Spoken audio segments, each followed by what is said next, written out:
Hello दोस्तों, आप सभी का स्वागत है आज की वीडियो में। आज की वीडियो में बात करेंगे जो कि मैंने आपको बुद्धि चैप्टर यानी कि इंटेलिजेंस चैप्टर पूरा का पूरा कंप्लीट करवा दिया था और टॉपिक वाइज करवाते हुए मैं उनके मोस्ट इंपॉर्टेंट क्वेश्चंस भी करवाते हुए चल रहा था। लेकिन आज मैं आपके लिए पूरे बुद्धि चैप्टर से, इंटेलिजेंस चैप्टर से जहां से क्वेश्चन पूछे जाते हैं, इंपॉर्टेंट 30 क्वेश्चन लेके आया हूं आपके लिए, ताकि आपकी प्रैक्टिस हो सके कि हमने जो इंटेलिजेंस चैप्टर करा था उससे किस प्रकार के क्वेश्चन पूछे जाते हैं। ओके, तो इस वीडियो को आप एंड तक देखते रहेगा, आपको सारी इन्फॉर्मेशन मिल जाएगी। तो नमस्कार दोस्तों, मेरा नाम है दीपक, आप देख रहे हो DK Gupta online videos for government exam. चलिए शुरू करते हैं।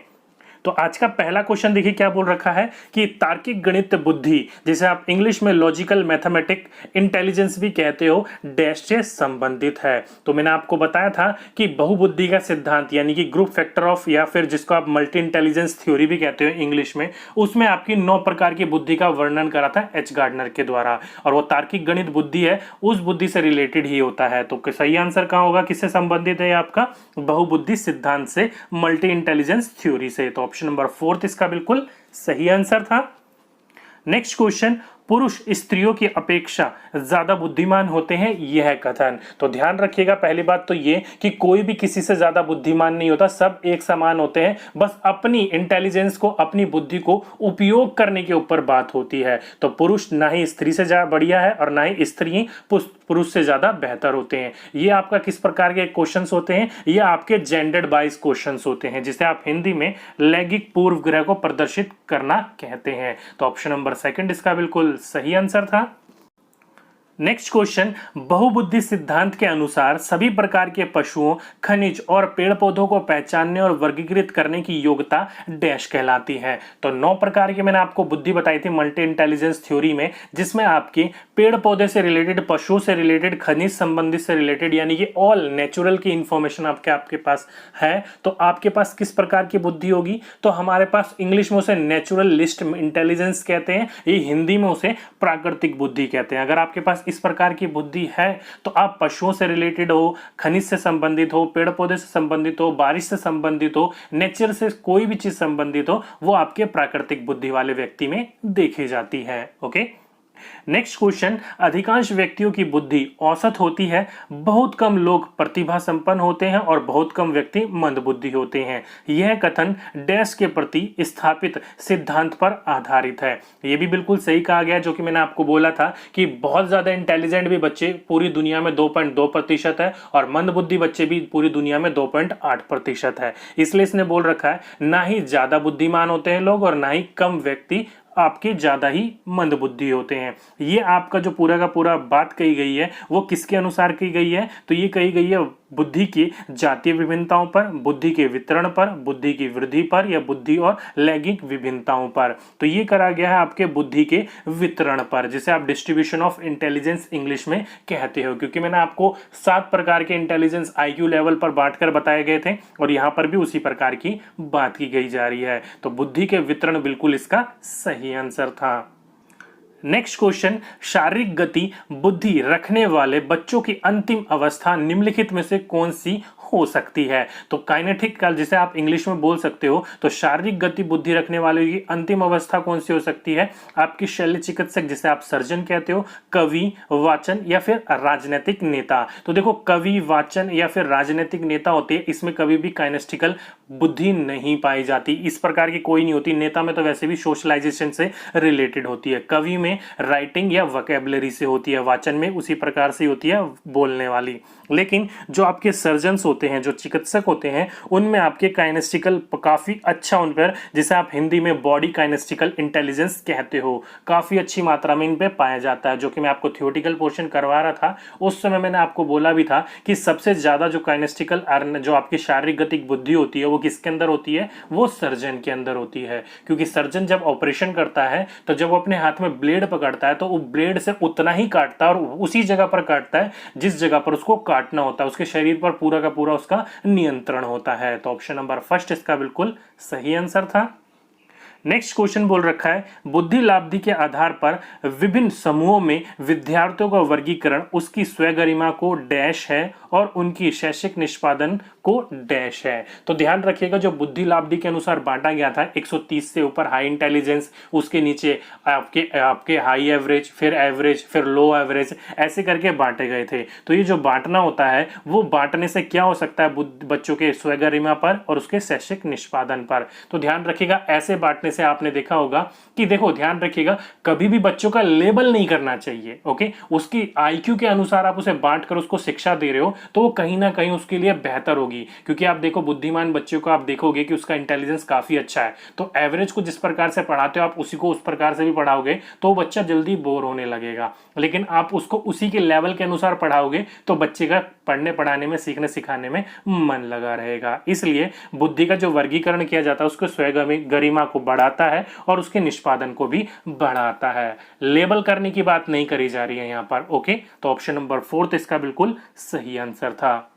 नेक्स्ट क्वेश्चन, रेवन का प्रोग्रेसिव मैट्रिक परीक्षण डैश परीक्षण का उदाहरण है। तो जो आपका रेवन का प्रोग्रेसिव मैट्रिक टेस्ट मैंने आपको बताया था वो किसका एक एग्जांपल है। पहला आ समूह का, जिसे आप इंग्लिश में नॉन ग्रुप आईक्यू कहते हो।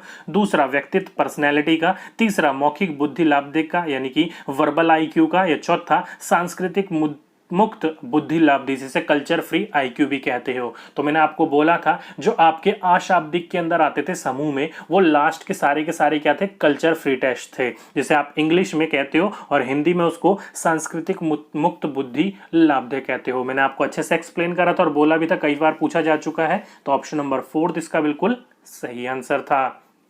नेक्स्ट क्वेश्चन, प्रिय बालकों की बुद्धि का मापन किया जा सकता है। अब यहां पर देखो क्या बोल रखा है कि बालकों की बुद्धि का मापन किसके द्वारा किया जा सकता है। पहला अवैचिक समूह बुद्धि परीक्षण के द्वारा, जिसे आप non verbal group intelligence test भी कहते हो। दूसरा वैचिक समूह बुद्धि परीक्षण के द्वारा, इंग्लिश में से वर्बल ग्रुप इंटेलिजेंस टेस्ट कहा जाता है। तीसरा अवैचिक व्यक्तिगत बुद्धि परीक्षण के द्वारा, इंग्लिश में से non verbal individual intelligence test कहा जाता है। या चौथा वैचिक व्यक्तिगत बुद्धि परीक्षण के द्वारा, जिसे आप इंग्लिश में वर्बल इंडिविजुअल इंटेलिजेंस टेस्ट भी कहते हो, जिसे मैंने आपको शाब्दिक व्यक्तिगत, अशाब्दिक व्यक्तिगत, शाब्दिक सामूहिक परीक्षण और आपका अशाब्दिक सामूहिक परीक्षण, ये 4 बताए थे, वही 4 आपके यहाँ पर दे रखे हैं। तो बुद्धि का जो मापन किया जाता है बच्चों का, वो किसके द्वारा किया जाता है, तो वो किया जाता है आपके वर्बल आपका इंडिविजुअल टेस्ट के अनुसार, जिसे आप पूरा नाम दो तो वर्बल इंडिविजुअल इंटेलिजेंस टेस्ट भी कहा जाता है, जिसे हिंदी में कहते हैं आपका वैचिक व्यक्तिगत बुद्धि परीक्षण के द्वारा, जो कि मैंने आपको बताया था इसका नाम हिंदी में, वो बताया था मैंने आपको शाब्दिक व्यक्तिगत इंटेलिजेंस टेस्ट। ओके, तो इसके द्वारा जो होता है बालकों के बुद्धि का मापन किया जाता है। तो ऑप्शन नंबर 4 इसका बिल्कुल सही आंसर था।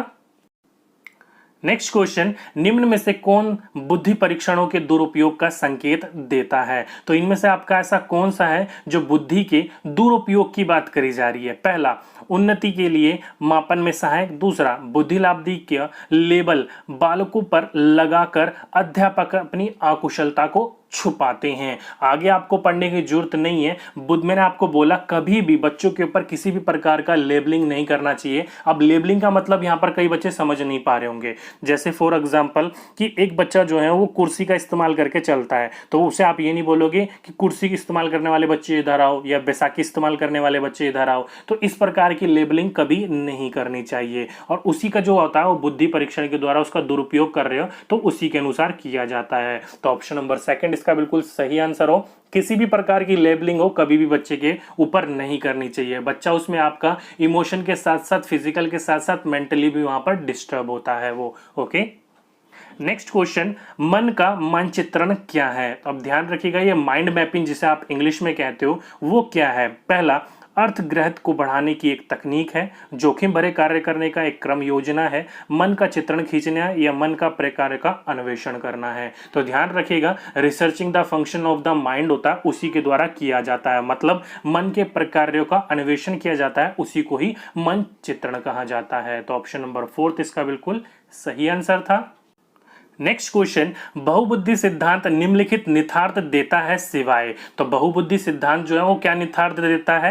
पहला बुद्धि प्रकरण क्रियाओं का एक विशिष्ट समुच्चय जिसका उपयोग एक व्यक्ति द्वारा समस्या समाधान के लिए किया जाता है। बाकी आपको पढ़ने की जरूरत भी नहीं है और यही बिल्कुल सही आंसर है, क्योंकि जो बहुबुद्धि सिद्धांत होता है उसमें एक आपका विशिष्ट समुच्चय होता है, जो कि 9 प्रकार की बुद्धि होती है। किसी न किसी प्रकार की बुद्धि आपके अंदर देखी जाएगी, जो आपकी जिस प्रकार की समस्या होती है उसको समाधान करने के लिए आप उसका इस्तेमाल करते हो, उसी को क्या कहा जाता है, बहुबुद्धि सिद्धांत कहा जाता है। तो ऑप्शन नंबर फर्स्ट इसका बिल्कुल सही आंसर था। नेक्स्ट क्वेश्चन बोल रखा है कि एक 16 वर्षीय बच्चा बुद्धिलाब्धि परीक्षण में 75 अंक प्राप्त करता है, तो उसकी मानसिक आयु डैश वर्ष होगी। तो देखो कितने अंक प्राप्त कर रहा है वो, 75 अंक प्राप्त कर रहा है, मतलब उसका आईक्यू लेवल कितना है, 75 है। तो अब उसको सॉल्व करने के लिए आप सिंपल इक्वेशन में क्या करो कि 75 इजिकल टू में आईक्यू की जगह रखो, इजिकल टू में आप क्या लिखो, हमें ये नहीं पता कि उसकी मानसिक आयु क्या है, तो मानसिक आयु हम x मान लेंगे, वास्तविक हमें 16 दे रखी है, और गुना 100। आप इस इक्वेशन को सॉल्व करोगे तो आपका आंसर आ जाएगा। अब इसको सॉल्व करने पर जो हमारा आंसर प्राप्त होगा वो हमें आंसर 12 प्राप्त होगा। तो ऑप्शन नंबर फर्स्ट इसका बिल्कुल सही आंसर था। 12 पंजे 16, 12 चौक 12 बंदे, हाँ बिल्कुल सही आंसर है, 12 आंसर इसका प्राप्त होगा। तो ऑप्शन नंबर फर्स्ट इसका बिल्कुल सही आंसर है कि उसकी मानसिक आयु कितनी होगी, 12 वर्ष। ओके, नेक्स्ट क्वेश्चन, बुद्धिलाब्धि सामान्यता डैश रूप से शैक्षणिक निष्पादन से संबंधित होता है। तो बुद्धिलाब्धि जो होता है वो किससे संबंधित होता है, कम से कम, पूर्ण, उच्च या फिर मध्य। तो ध्यान रखिएगा जो भी आपका बुद्धिलाब्धि होता है वो आपका हाइयर आईक्यू स्कोर जो जनरली होता है कोरिलेटेड होता है आपके एकेडमिक परफॉर्मेंस से, जिसे आप हिंदी में शैक्षिक निष्पादन भी कहते हो, उससे उच्च होता है। क्योंकि आपके जो भी चीजें होती हैं, जो भी सीखते सिखाते हो, वो आपके एकेडमिक जो स्कूल में किया जाता है वो आपके इंटेलिजेंस के अनुसार ही तो किया जाता है, तो उच्च होता है। तो ऑप्शन नंबर थर्ड इसका बिल्कुल सही आंसर था।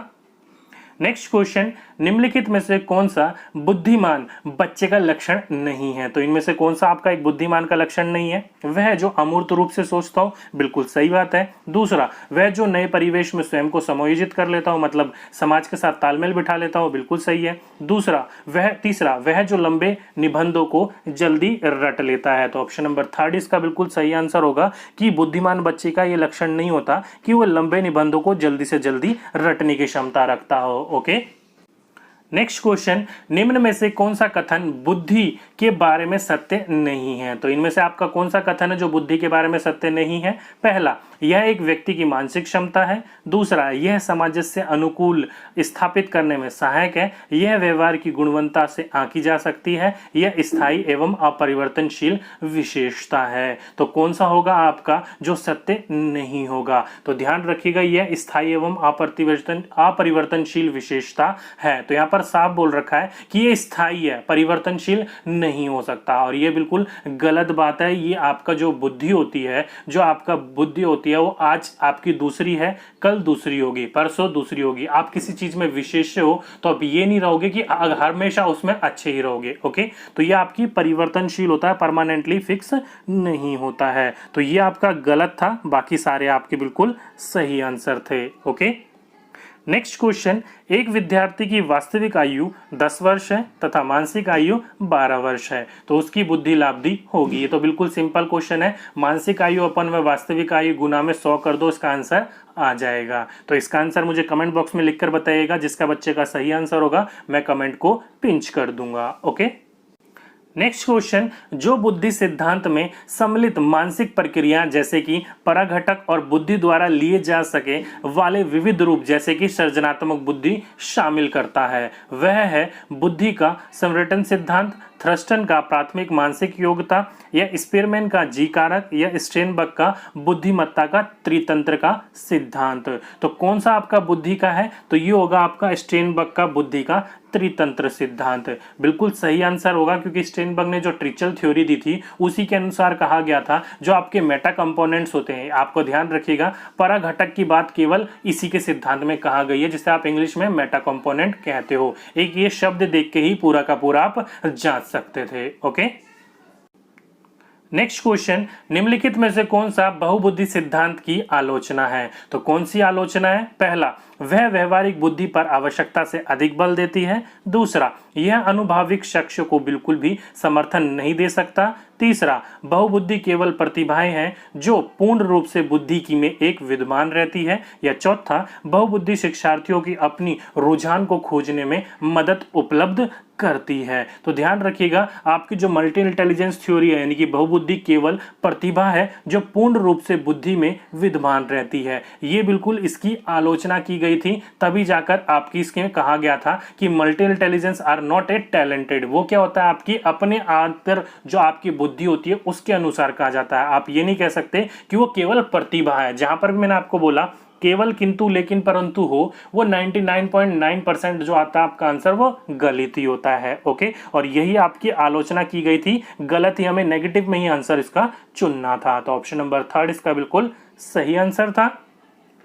नेक्स्ट क्वेश्चन, स्वयं की भावना तथा संवेगों को नियंत्रित करने से संबंधित बुद्धि को क्या कहा जाता है? ये तो बिल्कुल सही आंसर है और बिल्कुल सिंपल क्वेश्चन है, जो कि आपका मल्टी इंटेलिजेंस थ्योरी है। उसमें आपका एक थ्योरी आया था इंटरपर्सनल और आपका इंट्रापर्सनल, वो दोनों के दोनों जो थे वो संवेग से रिलेटेड थे। लेकिन यहाँ पर आपका एक ही ऑप्शन दे रखा है जो कि अंतर्व्यक्तिक बुद्धि, जिसको आप इंग्लिश में इंट्रापर्सनल व्यक्ति भी या इंटेलिजेंस भी कहते हो, वही आपके इमोशनल यानी कि संवेग से रिलेटेड था। तो ऑप्शन नंबर 2 इसका बिल्कुल सही आंसर था।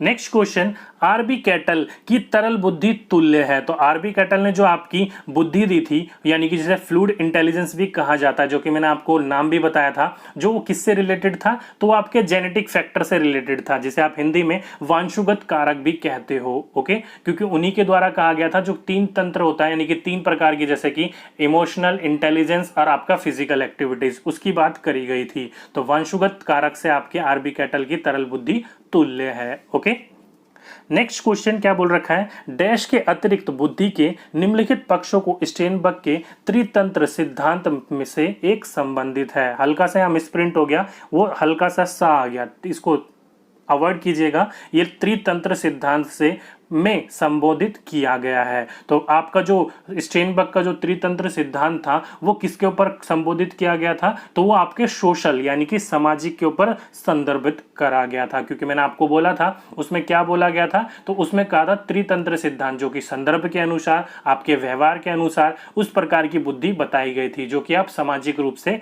देखते हो। तो सोशलाइजेशन सही आंसर होगा इसका। तो ऑप्शन नंबर 1 इसका बिल्कुल सही आंसर था।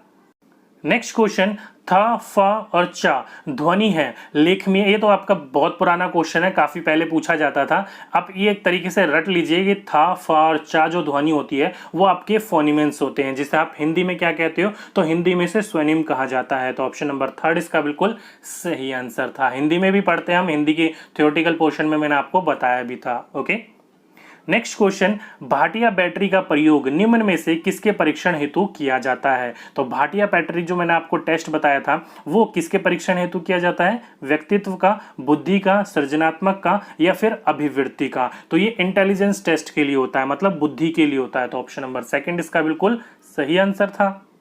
नेक्स्ट क्वेश्चन, बुद्धि समावेशन करती है। तो बुद्धि जो होती है यानी कि जो इंटेलिजेंस होता है वो किस में इंक्लूड होता है? आपसारी चिंतन, अभिसारी चिंतन, समायोजित चिंतन या विचारशील चिंतन?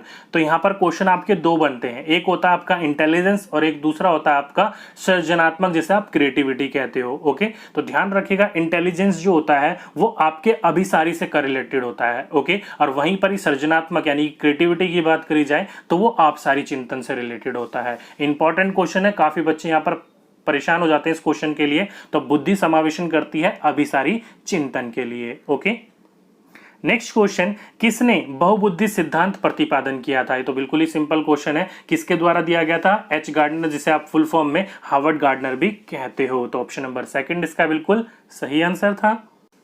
नेक्स्ट क्वेश्चन, निम्नलिखित में से कौन सा आलोचनात्मक दृष्टिकोण बहुबुद्धि सिद्धांत से समृद्ध नहीं है? तो इनमें से कौन सा आलोचनात्मक दृष्टिकोण है जो बहुबुद्धि सिद्धांत से सम्मिलित नहीं है या समृद्ध नहीं है? पहला, प्रतिभाशाली विद्यार्थियों प्राय एक क्षेत्र में ही अपनी विशिष्ट प्रदर्शित कर सकते हैं। दूसरा, इसका कोई अनुभव आधार नहीं है। तीसरा, यह शोधारित नहीं है। या फिर चौथा, विविध विधियां भिन्न भिन्न विद्यार्थियों के लिए विभिन्न पदोन्नतियों की मांग करती है या फिर करता है। तो ध्यान रखिएगा, इसका सही आंसर जो होगा वो ऑप्शन नंबर फर्स्ट होगा कि प्रतिभाशाली जो विद्यार्थी होते हैं वो प्राय एक ही क्षेत्र में अपनी विशेषता को प्रदर्शित कर सकते हैं। ये आपका बिल्कुल सही नहीं होगा ये कहना, क्योंकि प्रतिभाशाली जो बच्चे होते हैं वो आपकी आलोचनात्मक दृष्टि से कहने को बोल सकते हो किसी एक विशिष्ट क्षेत्र में होंगे, लेकिन वो इंटेलिजेंस होते हैं। प्रतिभाशाली मतलब हर काम में, मतलब किसी ने कोई काम दियो तो धीरे धीरे अपने आप को उसमें एडजस्ट करके अपने आप को कर सकते हैं, वो आपका सही होगा। तो ऑप्शन नंबर फर्स्ट इसका गलत था और हमें गलत ही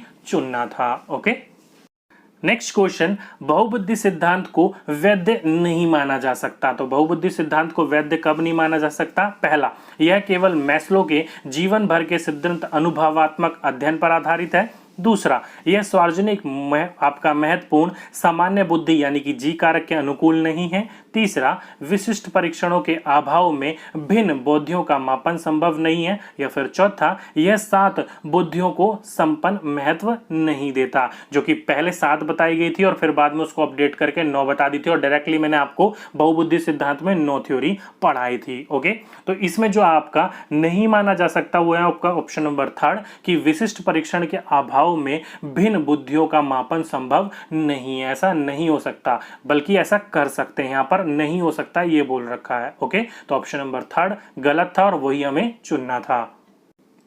नेक्स्ट क्वेश्चन, निम्नलिखित में से कौन सा कौशल भावनात्मक वृद्धि से समृद्ध नहीं है? और ध्यान रखिएगा, कई बच्चे यहां पर बोलते हैं कि सर आपका जो वीडियो का नोटिफिकेशन होता है वो नहीं मिल पाता है। तो ध्यान रखिएगा डियर, मैंने आपको नीचे कमेंट बॉक्स में पहला कमेंट टेलीग्राम ग्रुप का दे रखा है, वहां जाकर उस टेलीग्राम ग्रुप को ज्वाइन कर लीजिए। जब भी मैं यूट्यूब पर लाइव आता हूं मैं वहां पर नोटिफिकेशन दे देता हूं, तो वहां से आपको इन्फॉर्मेशन मिल जाती है। यूट्यूब पे कई बार प्रॉब्लम हो जाती है, वो नोटिफिकेशन नहीं देता। और इस चैप्टर से रिलेटेड किसी भी प्रकार का कोई डाउट आ रहा हो ना आपको, तो पहले थ्योरेटिकल पोर्शन देख लीजिएगा, उसका भी लिंक मैंने कमेंट बॉक्स में पहला कमेंट दे रखा है, वहां पर भी जाकर उस वीडियोस को आप देख सकते हो पूरे इंटेलिजेंस चैप्टर को। ओके, तो क्या बोल रखा है कि निम्नलिखित में से कौन सा कौशल भावनात्मक बुद्धि से समृद्ध नहीं है? भावनाओं की आलोचना, कक्षा सहपाठियों के साथ मैत्रीपूर्ण व्यवहार, तीसरा भावनाओं के प्रति जागरूकता, या चौथा भावनाओं का प्रबंधन। तो ध्यान रखिएगा, जो आपके क्रिटिसाइज किए जाते हैं आपके इमोशन को, यानी कि जो भावनाओं की आलोचना की जाती है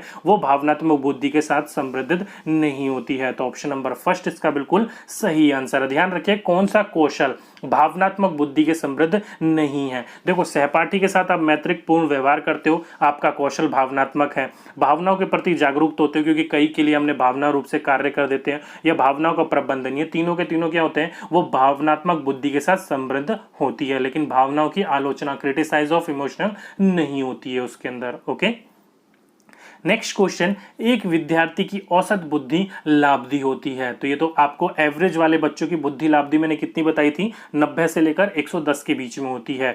औसत बुद्धि पूछी गई थी यहाँ पर। ओके, तो ऑप्शन नंबर सेकंड इसका बिल्कुल सही आंसर था। नेक्स्ट क्वेश्चन और लास्ट क्वेश्चन 30, हल्का सा मिसप्रिंट हो गया यहाँ पर, कोई बात नहीं। तो ये देखिए, बहुत मोस्ट इंपॉर्टेंट टॉपिक है, काफी मुश्किल से ढूंढा मैंने आपके लिए क्वेश्चन। क्या बोल रखा है कि एक 11 वर्षीय बच्चे के स्टैनफोर्ड बिना बुद्धि मापन में 130 अंक प्राप्त किए गए। उसने कितने अंक प्राप्त करें? 130 अंक प्राप्त करें। ठीक है, लिखते हुए चलते हैं, 130 अंक प्राप्त करें। आगे क्या बोल रखा है? पाए मान लीजिए और एक सामान्य संभव वक्र में 100 तथा 15 है, तो उस 11 वर्षीय बच्चे की जो प्रतिशत की गणना की जाएगी उसमें, जिसमें बच्चे ने बेहतर अंक प्राप्त करें, तो वो कौन सा होगा? तो सिंपली देखो यहाँ पर क्या है, 130 में से आप ये जो 100 दे रखा है वो घटा दीजिए। तो 130 में से अगर हम 100 घटाएंगे तो कितना आएगा हमारा? 30 आएगा। अब इस 30 को हमें क्या करना है? तो इस 30 को हमें जो ये 15 दे रखा है इससे अब भाग कर देना है। तो हम इससे अगर भाग करेंगे तो कितना आएगा? 2 आएगा। और उसी को हम 100% में से 100% में से अगर 2 घटा देंगे तो कितना आएगा? 98%। और वही आपका सही आंसर होगा। मतलब ऑप्शन नंबर थर्ड इसका बिल्कुल सही आंसर है। बहुत इंपॉर्टेंट क्वेश्चन है, काफी बार पूछ लिया जाता है तो बच्चे कंफ्यूज हो जाते हैं। बस आपको इतना ध्यान रखना है करने का मेथड कि 130 में से हम 100 घटाएंगे, जो आएगा उसको 15 से डिवाइड कर देंगे, और डिवाइड करने के बाद जो आएगा उसको 100 में से हम माइनस कर देंगे। आपका आंसर आपके सामने आ जाएगा। तो उस बच्चे का बेहतर अंक कितना हो सकता है? 98% हो सकता है। ओके, तो ये 30 इंपॉर्टेंट क्वेश्चंस थे आज की वीडियो में। कैसी लगी वीडियो नीचे कमेंट बॉक्स पर जरूर लिख के बताइएगा। ओके, और वीडियो से रिलेटेड कोई भी सुझाव हो, कोई भी क्वेरी हो तो नीचे कमेंट बॉक्स में कमेंट कीजिएगा, मैं आपका रिप्लाई जरूर करूंगा। अगर आपने चैनल को अब तक सब्सक्राइब नहीं कर रखा तो जल्दी से सब्सक्राइब कर लीजिए और उसके साथ में जो बेल आइकन होगा उसको भी दबा दीजिएगा ताकि आने वाली वीडियोस का नोटिफिकेशन आपको टाइम टू टाइम मिलती रहे। तो दोस्तों आज की वीडियो में बस इतना ही, आपसे फिर मुलाकात होगी नेक्स्ट वीडियो में। जब तक के लिए जय हिंद, जय भारत।